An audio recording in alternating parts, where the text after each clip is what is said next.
Hello दोस्तों, क्या आप जानते हैं कि हर चुनाव निष्पक्ष और स्वतंत्र तरीके से कैसे होता है? कौन सुनिश्चित करता है कि डेमोक्रेसी मजबूत रहे, हर वोट सुरक्षित हो? आज हम बात करेंगे इलेक्शन कमीशन ऑफ इंडिया की, यानी भारत के चुनाव आयोग की। नमस्कार दोस्तों, स्वागत है मेरे चैनल आशीष नॉलेज एकेडमी में। तो आज हम बात करेंगे ECI election commission of India.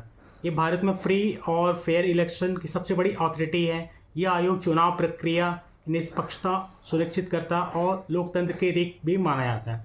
तो बात करते हैं इसके इतिहास के। भारतीय चुनाव आयोग की स्थापना 25 जनवरी 1950 को करी गई। 25 जनवरी को नेशनल वोटर्स डे मनाया जाता है। इसे ही कॉन्स्टिट्यूशन ऑफ इंडिया के आर्टिकल 324 के तहत स्थापित करा गया। यह केवल एक चीफ इलेक्शन कमीशन से शुरुआत हुआ था, बाद में इसे 3 सदस्यीय आयोग के स्वरूप दिया गया। तो इसका उद्देश्य क्या? चुनावी प्रक्रिया को इम्पार्शियल बनाना, ठीक है, डेमोक्रेसी की नींव को मजबूत करना। भारत में Lok Sabha, Rajya Sabha, state assembly, president, vice president, इसके इलेक्शन की जिम्मेवारी इसके हाथ है। अब बात करें संरचना की। Election commission consist of chief election commissioner, जो अभी ज्ञानेश कुमार है, और इनके साथ साथ 2 और इलेक्शन कमिश्नर रहते हैं, ठीक है। ये डिसीजन लेते हैं। भारत के पहले इलेक्शन कमीशन ऑफ इंडिया कौन था? सुकुमार सेन थे, ठीक है। अब ये अपॉइंट करते हैं प्रेसिडेंट ऑफ इंडिया के द्वारा। इनका 6 साल या 65 साल जो भी पहले पूरा हो जाए तक रहते हैं। इसका हेडक्वार्टर न्यू दिल्ली में है, ठीक है। अब भारतीय आयोग की इंडिपेंडेंट और काफ़ी इम्पार्शियल होते हैं। कोई भी चुनाव आयोग के निर्णय डायरेक्टली चैलेंज नहीं कर सकता, ठीक है। अब बात करते हैं इसकी पावर की।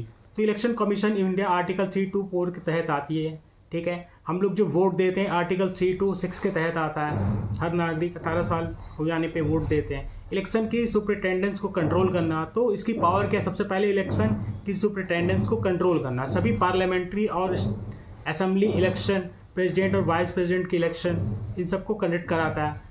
फिर है लागू करना, इलेक्शन कैंपेन में फेयरनेस को सुनिश्चित करना। फिर मिसयूज ऑफ गवर्नेंस रिसोर्स को रोकना। फिर पॉलिटिकल पार्टी और कैंडिडेट पर निगरानी रखना, रजिस्ट्रेशन और पार्टी करना, ठीक है। इलेक्शन एक्सपेंडिचर की मॉनिटरिंग करना, वोटर लिस्ट और वोटिंग सिस्टम का मैनेजमेंट करना, वोटर का रजिस्ट्रेशन, इलेक्ट्रिक वोटिंग मशीन का संचालन करना, voter verification, paper audit trial यानी वीवीपैट का ही करना, इलेक्शन रिलेटेड डिस्प्यूट्स का समाधान करना, कैंडिडेट और पार्टी के कंप्लेंट को हैंडल करना, ठीक है। अब आते हैं इसके मुख्य फंक्शन। ये मुख्य काम क्या है? इलेक्शन को इम्पार्शियल कंडक्ट को सुनिश्चित करना, पॉलिटिकल पार्टी और कैंडिडेट की गतिविधियों पर निगरानी रखता है election commission, voter awareness campaign चलाता है, ठीक है।